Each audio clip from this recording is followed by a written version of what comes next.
नमः संस्कृताय बच्चों, संस्कृत विशेषज्ञ यूट्यूब चैनल पर आपका स्वागत है। आज इस वीडियो में कक्षा 10 के संस्कृत विषय के गद्य खंड के षष्ठा पाठ आदि शंकराचार्य की गद्यांश संख्या 4 से 9 तक का वाचन और अर्थ बताया जाएगा। चलिए आगे बढ़ते हैं। वीडियो को आखिरी तक अवश्य देखें। एताम अलौकिकीं वाचम उपसृत्य गोविंद पादाहतम असाधारणम जन्म मत्वा तस्मै संन्यास दीक्षाम ददौ।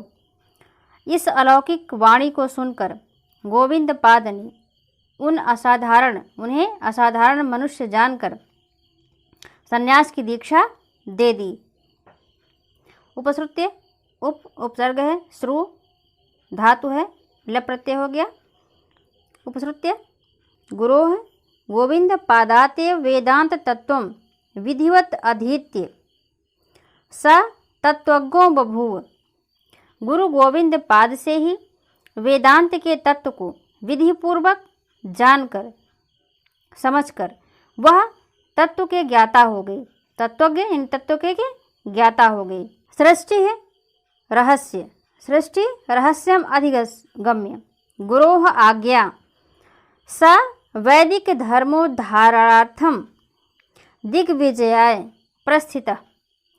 सृष्टि के रहस्य को जानकर अधिगम्य अधि उपसर्ग गम धातु ल प्रत्यय। तो सृष्टि के रहस्य को जानकर गुरोः आज्ञा गुरु की आज्ञा से स वैदिक धर्मोद्धारार्थम वैदिक धर्म के उद्धार के लिए दिग्विजय के लिए प्रस्थान किया। ग्रामात् ग्रामम नगरान् नगरम अटन विद्वद्भिश्च सह शास्त्र चर्चाम कुर्वन् स काशीं प्राप्तः। गांव से गांव में, नगर से नगर में अटन परिभ्रमण करते हुए, घूमते हुए, तो गांव से गांव में, नगर से नगर में घूमते हुए, विद्वद्भिश्च सह शास्त्र चर्चाम कुर्वन् विद्वानों के साथ शास्त्र चर्चा करते हुए, स काशीं प्राप्तः उन्होंने काशी को प्राप्त किया। अर्थात वह नगर से नगर, गांव में गांव विद्वानों के साथ शास्त्र चर्चा करते हुए काशी में पहुँचे। काशी वास काले स व्यास सूत्राणाम उपनिषदाम श्रीमद्भागवत गीतायाश्च भाष्याणि प्रणीतवान। काशी में निवास करते हुए उन्होंने व्यास सूत्र, उपनिषद, श्रीमद्भागवत गीता पर भाष्य लिखे। काशी में निवास करते हुए ही, रहते हुए ही उन्होंने व्यास सूत्र, उपनिषद और श्रीमद् भगवत गीता के भाष्य लिखे। अथ कदाचित काश्यां प्रथितयसः विद्वद्धौरेयस्य मंडन मिश्रस्य दर्शन लाभाय स मनश्चकार। इस प्रकार कभी काशी में प्रसिद्ध यश वाले विद्वानों में अग्रणी या महाविद्वान मंडन मिश्र के दर्शन लाभ की इच्छा की। मनश्चकार अर्थात मन में इच्छा की। किसने? शंकर ने। तद गृहम अन्वेष्टु कामः कश्चित् धीवरीं प्रेक्षत क्वास्ति मंडन मिश्रस्य धामेति। उनके घर को अन्वेष्टु कामः खोजने की इच्छा से, अन्वेष्ट खोजना, तो उनके घर को, किसी घर को, मंडन मिश्र के घर को खोजने की इच्छा से किसी धीवरी से पूछा। क्वास्ति मंडन मिश्र से धामेति, क्वास्ति दीर्घ संधि हो गया, क्वास्ति मंडन मिश्र का घर कहाँ है। स धीवरी प्रत्यवदत, वह धीवरी बोली। सा स्त्रीलिंग में हो गया है, प्रत्यवदत दीर्घ संधि हो गया। स्वतः प्रमाणम परतः प्रमाणम, स्वतः प्रमाण और परतः प्रमाण। कीरांगना यत्र गिरो गिरंती, गिरा माने बाड़ी, गिरंती माने बोलते हैं। कीर और अंगना अर्थात तोता और मैना, अंगना माने स्त्री होता है। अब यहाँ तोते की स्त्री मैना हो गई। तो स्वतः प्रमाण और परतः प्रमाण की बोली बोलते हैं कौन? तोता और मैना। यत्र माने जहाँ। द्वार से नीडान तर सन्निबद्धा, द्वार के नीड़ यानी घोंसला, अंतर मन बीच में, सन्निबद्धा बधे हुए या रखे हुए, तो पिंजरे के अंदर रखे हुए, घोंसले के अंदर या पिंजड़ा कह सकते हैं आप, यहाँ पिंजड़े के अंदर रखे हुए द्वार की। अवे ही बद्धाम अवे ही तद्धाम ही मंडनस्य, समझे, अवे ही माने जानना समझना, तद्धाम यानी उसी घर को, मंडनस्य यानी मंडन का। पुनः देखें, स्वतः प्रमाणम परतः प्रमाणम और कीरांगना यत्र गिरो गिरंती, तो जहाँ तोता और मैना स्वतः प्रमाण और परतः प्रमाण की वाणी बोलते हैं, और वो कैसे हैं कि द्वारस्य नीडांतर सन्निबद्धा, द्वार पर घोंसले के अंदर रखे हुए तोता और मैना जहाँ स्वतः प्रमाण और परतः प्रमाण की वाणी बोलते हैं, अवे ही तद्धम ही मंडनस्य, उसी घर को आप मंडन मिश्र का घर समझिए। इति धीवरी वचनम श्रुत्वा शंकरः मंडन मिश्रस्य भवनम गतः, धीवरी के ऐसे वचनों को सुनकर शंकर मंडन मिश्र के घर गए। गतः गम और अक्ता हो गया, श्रुत्वा श्रु और अक्त्वा, अब गतः में गम और अक्त है, इसमें अक्त्वा है, अक्त और अक्त्वा। तयोः मध्ये तत्र शास्त्रार्थे अभवत, उन दोनों के मध्य में शास्त्रार्थ हुआ। अब दोनों कौन हैं, शंकर और मंडन मिश्र हैं। निर्णायक पदे मंडन मिश्र से सुमेधा संपन्ना भार्या शारदा प्रतिष्ठापिता आसीत, निर्णायक के पद पर मंडन मिश्र की सुमेधा संपन्न अर्थात बुद्धिमती पत्नी शारदा स्थापित की गई, अर्थात उन्हें ही दोनों में से कौन जीता कौन हारा, इस जो है निर्णायक पद पर रखा गया। शास्त्रार्थे स्वस्वामिनः पराजय यम असहमाना सा स्वयं तेन सह शास्त्रार्थम कर्तुम समुद्यता भवत, शास्त्रार्थ में अपने पति की पराजय को सहन न करती हुई सा स्वयं, सामान्य कौन, शारदा, अर्थात ये मंडन मिश्र की पत्नी जो हैं, स्वयं तेन सह उनके साथ, तेन कौन है, शंकर, शंकर के साथ, शास्त्रार्थम कर्तुम समुद्यता भवत, शास्त्रार्थ करने के लिए तैयार हो गई। तो शास्त्रार्थ में अपने पति की पराजय को सहन न करती हुई वह स्वयं उनके साथ शास्त्रार्थ करने के लिए तैयार हो गई। अब वह जो है शारदा है और उनके साथ यानी शंकर के साथ सा शंकरम काम शास्त्रीयान प्रश्नान पप्रक्ष, उन्होंने शंकर से काम शास्त्र संबंधी प्रश्न पूछे। किसने, शारदा ने, जो मंडन मिश्र की पत्नी है। तान दुरुत्तरान प्रश्नान श्रुत्वा स तूष्णीम बभूव, उन कठिन उत्तर वाले प्रश्नों को सुनकर वह चुप हो गई।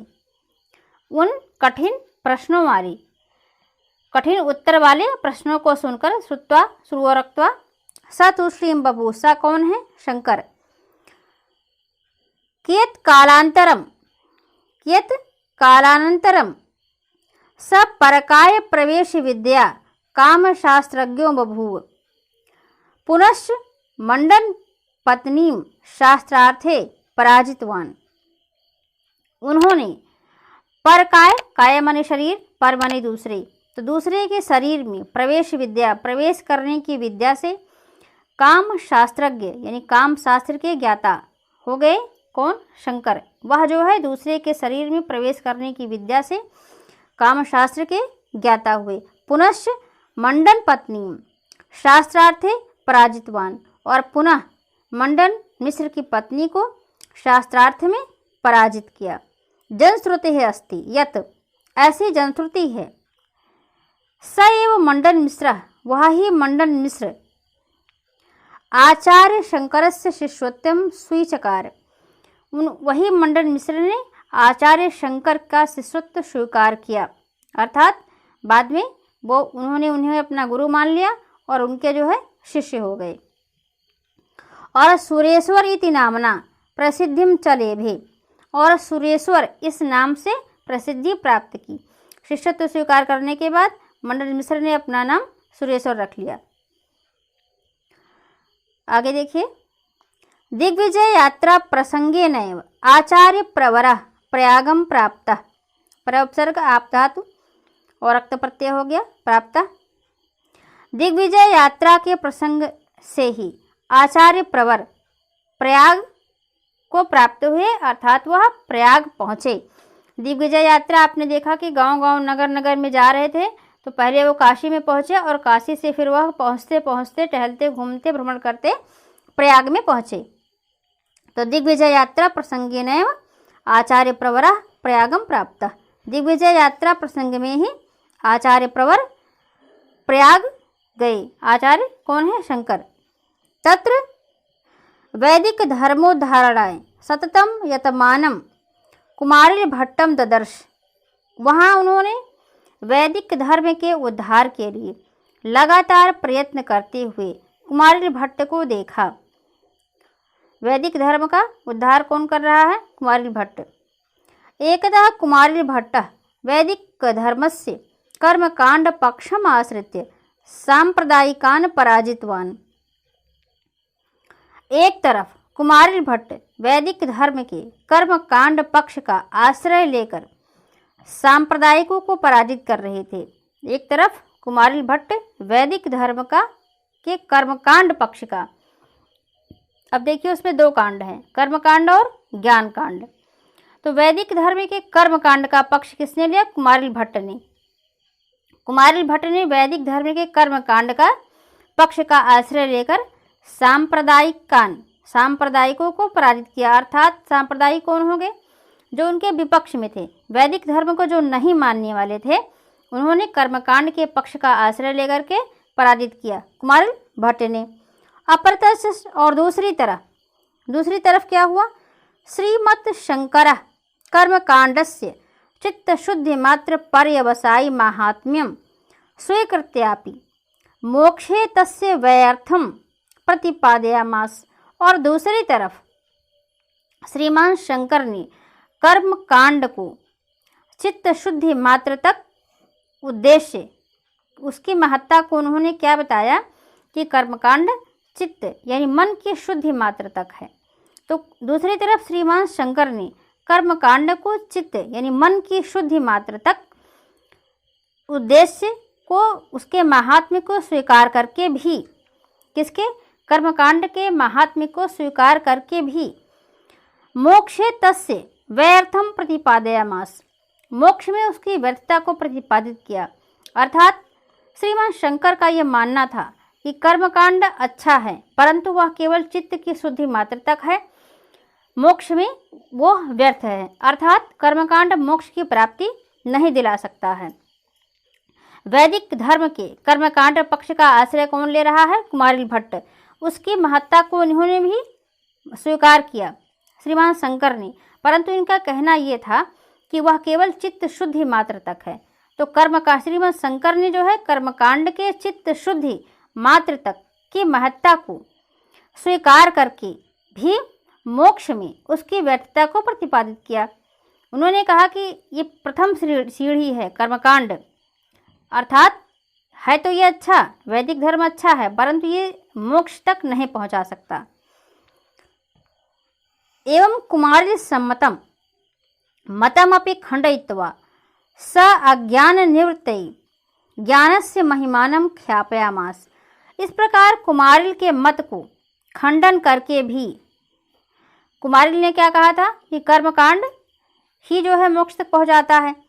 उन्होंने वैदिक धर्म के न मानने वालों को पराजित किया कर्मकांड के पक्ष से, और इन्होंने ये कहा कि कर्मकांड क्या है कि मन की शुद्धि तक ही है, उसकी महत्ता चित्त की शुद्धि तक ही है, मोक्ष की उसकी व्यर्थता है, मोक्ष का मतलब वो नहीं दिला सकता। तो इस प्रकार कुमारिल के मत का खंडन करके भी उन्होंने अज्ञान हटा करके ज्ञान की महिमा का ख्यापयामास प्रतिपादन किया।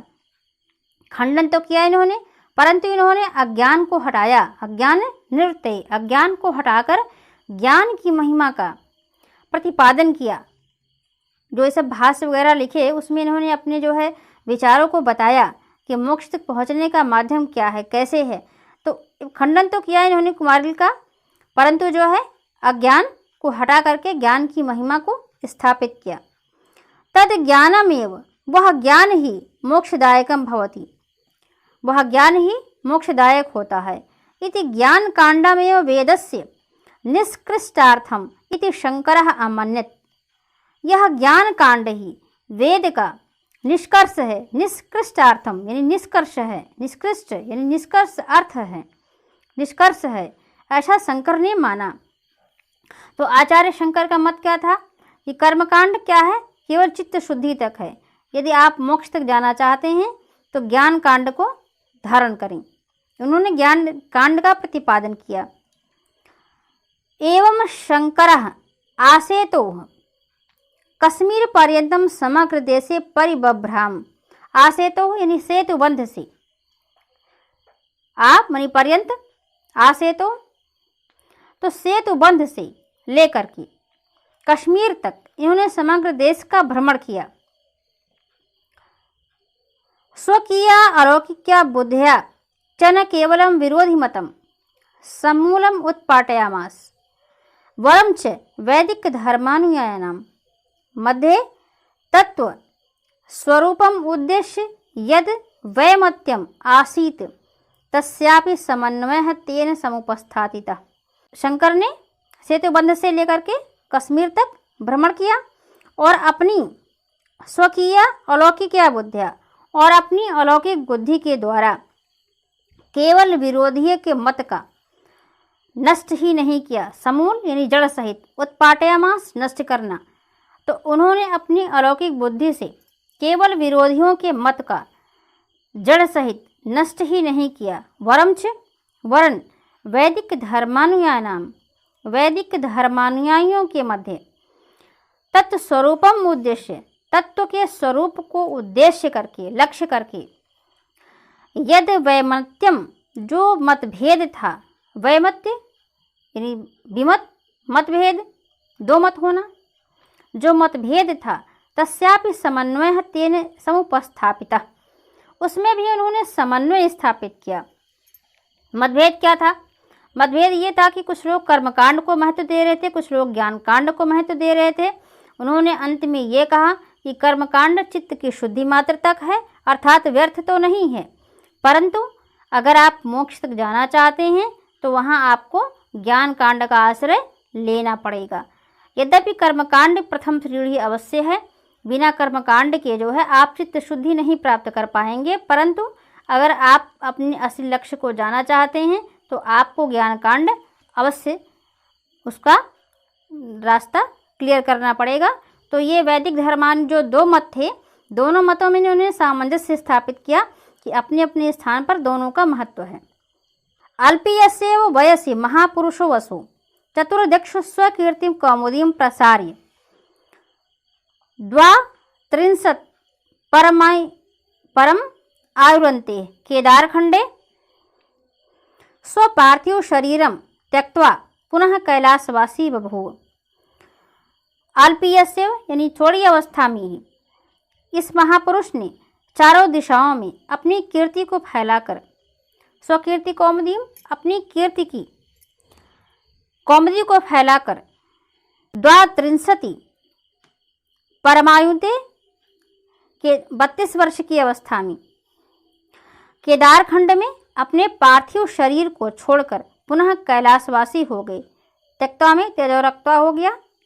शंकराविर्भात प्रागपि तत्रासन व्यास वाल्मीकि प्रभृतयो बहवो मनीषिणः ये स्वप्रज्ञा वैशारदेन वैदिक धर्माभ्युदयाय प्रयतमाना आसन।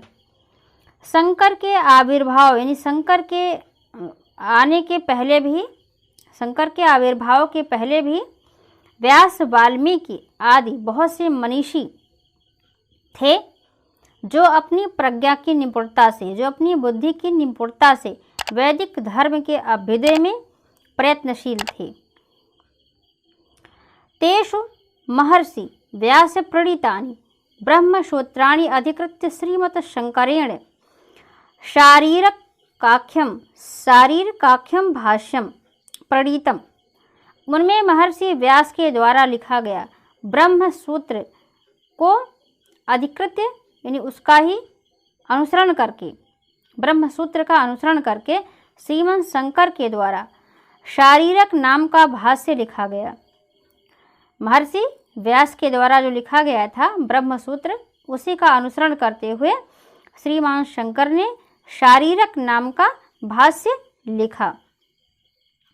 एवं व्यास मतमेव अवलंब्य भाष्यकृता तेन वैदिक धर्म पुनरुज्जीवितः। इस प्रकार व्यास के मत का ही सहारा लेकर भाष्यकृत उनके द्वारा वैदिक धर्म को पुनर्जीवित किया गया। अर्थात जो कुछ व्यास ने पहले अपने उसमें लिखा ब्रह्मसूत्र में, उसी का अनुसरण करके उन्होंने उस पर भाष्य लिख दिया शारीरक नाम का। तो व्यास के मत का ही सहारा लेकर जो भाष्य रचा गया, भाष्यकर्ता जो भाष्य रचा गया उनके द्वारा, तो वैदिक धर्म को पुनः जीवित किया गया। अब उनके द्वारा कौन? श्रीमान शंकर के द्वारा। अर्थात पुनः उसी मत को और स्पष्ट तरीके से उन्होंने प्रचार प्रसार किया श्रीमान शंकर ने। तस्य दार्शनिक मतम अद्वैतम इति लोके प्रसिद्धम अस्ति। उनका जो दार्शनिक मत है वह अद्वैत इस नाम से संसार में प्रसिद्ध है। श्रीमान शंकर ने जो मत दिया अपने भाष्य में वह अद्वैत के नाम से जाना जाता है। स स्वयं प्रतिजानीते यत वेदोपनिषत्सु सन्निहितं तत्त्वरूपमेव स निरूपयति नास्ति तत्र किंचित तद बुद्धि समुद्भवम्।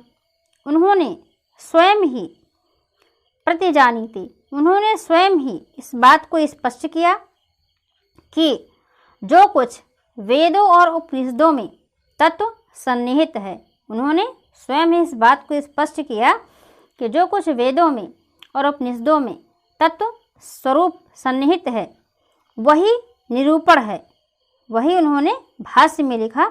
न किंचित तद बुद्धिम समुद्भवम्, कुछ भी अपनी बुद्धि से उन्होंने उत्पन्न नहीं किया। अर्थात जो उनका भाष्य है वो पूर्व रचित ब्रह्मसूत्र महर्षि जो व्यास का प्रणीत था उसी पर आधारित है। तस्मिन् मतेन तन्मतेन जगतीतम सत्यम ज्ञानमनंतम यत् तदेव ब्रह्म इति। तन्मतेन उनके मत के अनुसार जगतीतम, जगत अतीत है, सत्य ज्ञानम अनंतम, सत्य है, ज्ञान अनंत है, जगत अतीत सत्य है, ज्ञान अनंत है, यत् एव ब्रह्म इति, वह ही ब्रह्म है, बोधव्यम, उसे ही ब्रह्म जानना चाहिए। ब्रह्म अधिष्ठाय माया विकारः एव एषः संसारः अस्ति। ब्रह्म से अधिष्ठित माया के विकार से ही यह संसार है। ब्रह्म से अधिष्ठित माया के विकार से ही यह संसार है। अर्थात संसार ब्रह्म से अधिष्ठित है, परंतु ब्रह्म से परिपूर्ण है, परंतु वो माया के विकार से है। संसार सरलौ सुख दुख प्रवाहे उत्पीड्यमानो जीवो ब्रह्मैवास्ति। संसार में, संसार सरलों, संसार की शरण में, सुख दुख के प्रवाह में उत्पीड्यमान जो जीव है वह ही ब्रह्म है। अर्थात पीड़ित होता हुआ, संसार की शरण में, सुख दुख के प्रवाह में पीड़ित होता हुआ जीव ब्रह्म ही है। विभुः भूत्वापि मायाजन्य अज्ञान प्रभावात् सह आत्मनः कार्पण्यम् अनुभवति संततम विषीदति च। विभुर्भूत्वापि, उत्पन्न होते हुए भी मायाजन्य अज्ञान के प्रभाव से वह अपने को कार्पण्य, कृपणता का अनुभव करता है, दीनता का अनुभव करता है। संततम विषीदति च, और लगातार दुखी होता रहता है। विभुः भूत्वापि मायाजन्य अज्ञान प्रभावात्, उत्पन्न होते हुए भी मायाजन्य अज्ञान के प्रभाव से वह अपने आप को, कौन, जो जीव है, जो सुख दुख के प्रवाह में उत्पीड्यमान है, अर्थात पीड़ित है, वह दीनता का अनुभव करता है। आत्मना स्वयं को दीनता का अनुभव करता है और संततम विषिदति च, और लगातार दुखी होता रहता है। एवं इस प्रकार जीव ब्रह्मैक्यम प्रतिपाद्य स सकल जीव साम्यम स्थापयामास। इस प्रकार उन्होंने जीव और ब्रह्म को प्रतिपादित करते हुए संपूर्ण जीवों में साम्य स्थापित किया। इस प्रकार उन्होंने जीव और ब्रह्म में प्रतिपाद्य स्थापित करते हुए ये संपूर्ण जीवों में साम्य स्थापित किया।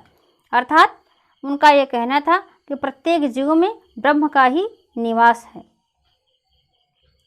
एकम सद्विप्रा बहुधा वदन्ति नेह नानास्ति किंचन यो वै भूमा तत्सुखम। एक ही वह है, एकम सद, एक ही सत्य है। विप्रा ब्राह्मण बहुधा वदन्ति, बहुत प्रकार से बताते हैं। अर्थात ब्रह्म जो है वो एक ही है, ब्राह्मण बहुत प्रकार से बताते हैं। नेह नानास्ति किंचन, अनेक प्रकार से कुछ भी नहीं है यहाँ। जो वह भूमा सुखम, जो कुछ अधिकता है वही सुख है। जो वह भूमा, जो अधिकता है, जो भूमा है, तत्सुखम वही सुख है। इति श्रुति है। इस प्रकार वेदों का अनुसृत्य शंकरः वेदांत तत्व स्वरूपम निर्धारयामास।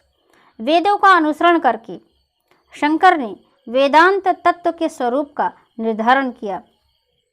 श्रुति यानी वेद, और अनुसृत्य अनुसरण करके, अनुसर्ग श्रेय धातु ले प्रत्यय हो गया। प्रतीयमानानेक रूपायाः सृष्टेः अधिष्ठानं ब्रह्म अद्वैत रूपमस्ति। प्रतीयमान अनेक रूपों में सृष्टि का अधिष्ठाता ब्रह्म अद्वैत रूप है। प्रतीयमान अनेक रूपों में सृष्टि का अधिष्ठाता ब्रह्म अद्वैत रूप में है। एतदस्ति विश्वबंधुत्व भावनायाः बीजम, यह ही विश्वबंधुत्व की भावना का बीज है।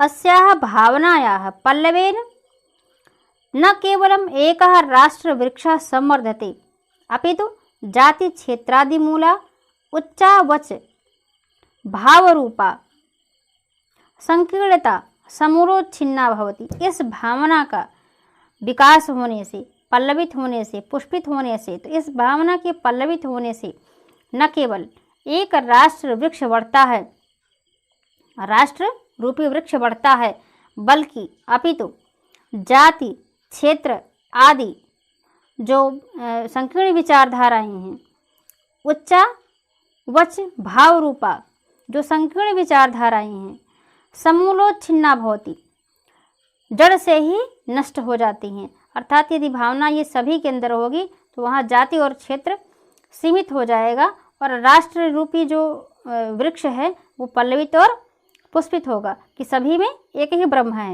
यदि ये भावना सबके अंदर होगी तो जाति और क्षेत्र की भावना की संकीर्णता जो है वो समूल नष्ट हो जाएगी और राष्ट्र वृक्ष रूपी जो है भावना, अर्थात सभी लोग एक हैं, चाहे वो पूरी संसार जो है वो एक ही है, संसार में एक ही ब्रह्म का निवास स्थान है, सबके अंदर एक ही ब्रह्म है। एतस्याः राष्ट्रीय भावनायाः पुष्ट्यर्थं स स्वदेशस्य चतुर्षु दिक्षु चतुर्णां वेदांत पीठानां स्थापनां चकार। इसे राष्ट्रीय भावना को पुष्ट करने के लिए अर्थात समृद्ध करने के लिए उन्होंने अपने देश की 4 दिशाओं में 4 वेदांत पीठों की स्थापना किया। मैसूर प्रदेशे श्रृंगेरी पीठम, पुरिया गोवर्धन पीठम, बदरिकाश्रमे ज्योतिष पीठम, द्वारिकायां च शारदा पीठम, संप्रति अपि राष्ट्र समुन्नति। तो इस समय भी जो अपने राष्ट्र की उन्नति करते हैं, मैसूर प्रदेश में श्रृंगेरी पीठ और पुरी में गोवर्धन पीठ, बदरिकाश्रम में ज्योतिष पीठ और द्वारिका में शारदा पीठ आज भी जो राष्ट्र की उन्नति कर रहे हैं। ये 4 पीठ हैं। लोकहित साधनाएं च अद्वैत मतस्य प्रचारे अहर्निशं प्रयत्मानानि सन्ति।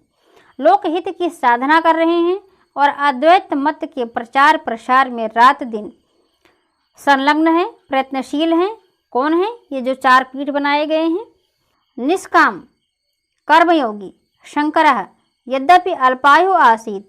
निष्काम कर्मयोगी शंकर यद्यपि अल्पायु थे, किंतु तस्य कार्याणि, लेकिन उनके कार्य अति उत्कृष्ट भाष्य ग्रंथाः और अत्यंत उत्कृष्ट भाष्य ग्रंथ, अनेके मौलिक ग्रंथाः, अनेक मौलिक ग्रंथ, अद्वैत सिद्धान्तश्चैव नैनं अनुक्षणं स्मारयन्ति, और अद्वैत का सिद्धांत प्रत्येक क्षण उनकी याद दिलाता है। धन्या खलु असौ महनीय कीर्ति जगत गुरु भगवान शंकर। निश्चय ही महनीय कीर्ति वाले जगत गुरु भगवान शंकर धन्य हैं।